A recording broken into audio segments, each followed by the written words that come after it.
Seward, Alaska.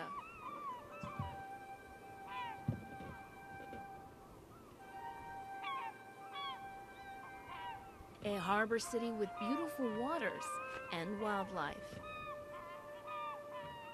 Something these men and women are learning to protect. By participating in Alyeska's oil spill response training.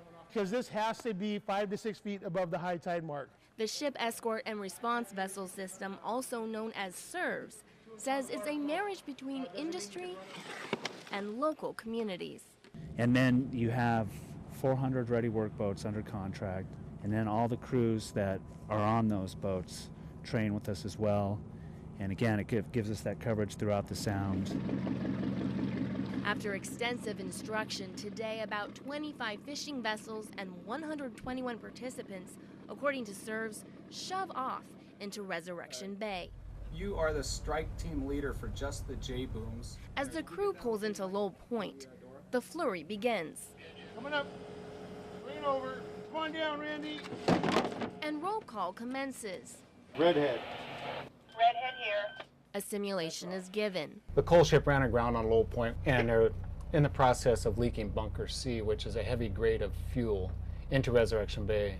And this group's simulated plan and response is to collect that, to keep it from getting into the Sea Life Center pump. And everyone receives an assignment. That's going to be the Hungry Raven, the Dora, and the Good Hope. The equipment begins to deploy, and the ships get to work. And then these guys are getting in position now to do the deflection. One thing it does is it keeps the oil off the beach. All they wanted to do is hit the boom, and then we're going to use those orange booms that are coming off right over here. Okay, that's called the Harbor Buster. It'll be in a big U formation like this. Big thing out there today are the buster systems. They contain, collect, and they displace water within the collection.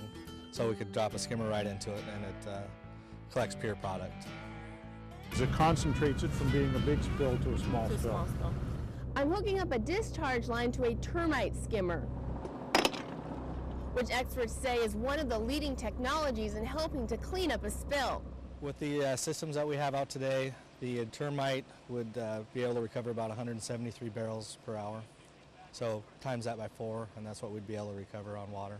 Recovering oil in the event of an emergency hits home for many. Well, I was born and raised in Seward, and so I want to be able to continue to make my livelihood here.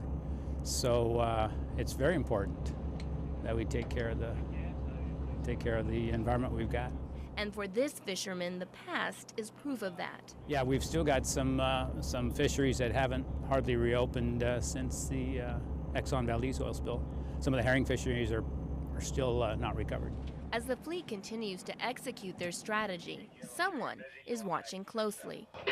Yeah, thanks, Eric. This is the Task Force Command Center, where the leader is choreographing the on-water exercise and makes adjustments I think things are looking really good. as circumstances change. It was pretty hectic to start with, but it's smoothing out now, and the guys are working really well. Jim Hubbard says he's fished for 40 years and drills like these are necessary. We are users of resources. We fish for a living, but that's producing food for people, but we also use petroleum products, and petroleum comes from the ground. And as Alaskans, I think we have a responsibility to be responsible to the resources around us as well, and the environment.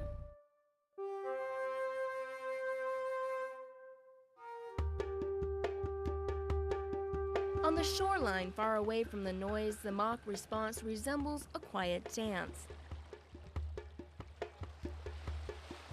making it hard to believe its purpose is to practice for the worst. but it's rehearsal which makes some breathe a little easier, knowing someone is prepared. Natalie Travis, your Alaska Link.